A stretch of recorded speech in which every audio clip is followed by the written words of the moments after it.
fully aware that I'm going to get a lot of hate for this, but I am so effing tired of the amount of emotional labor that comes with dating Black men. See, one thing about the truth is that you know exactly how it sounds when you hear it, right? If you're one of those ladies that is in fact Black, but you've deconstructed from the Black love rhetoric, and now you're in that free place of go where you're appreciated, go where the princess treatment lasts longer than the courting stage, go where you're celebrated and not tolerated, go where you're uplifted and not manipulated, then you're not offended by what this young lady just said. Because let's just be very honest, right? As much of a generalization it is to say that dating Black men comes with a lot of emotional labor, there's also a lot of fact that's involved in that statement, right? And the only person that disagrees is someone that's a Black male with an ego, or two, someone who's never dated a Black male. Now, am I making this video to tell you to divest? Absolutely not.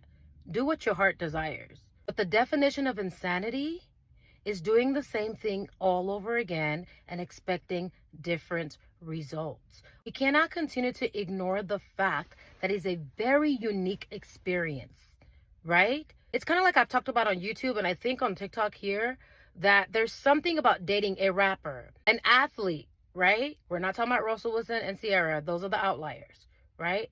But how many times are we going to see these same men, typically Black, screw women over time and time again before you say, nah, I'm good. I'm not dating a rapper, right? Yes, it's a generalization, but it's also factual based on data. Does that make sense? And so if you know that a vehicle is likely to break down on you, and you know that the safety rating has not been great, and you go to purchase one anyway for the aesthetics, i.e. the Range Rover, then be prepared to have your car in and out of the shop, right? Be prepared to be in a loaner every couple of months. Be prepared to have your time interrupted every time you have to take it in for servicing. Does that make sense? It's the same logic, right? As a woman, only you are responsible for your emotional health, right? And if you want to maintain a softness, you want to live well, but you do not want to be hardened, you got to be very, very specific about your type. I'm sorry. And I know I've gotten this kickback a lot from my clients. Like, well, what happens if I'm only attracted to Black men? Then I guess you'll never try nothing new. And I guess you'll continue to get the same results. And I guess you'll continue to look for a diamond in the rough, right? I feel this way about anything in your life that you notice is disrupting you.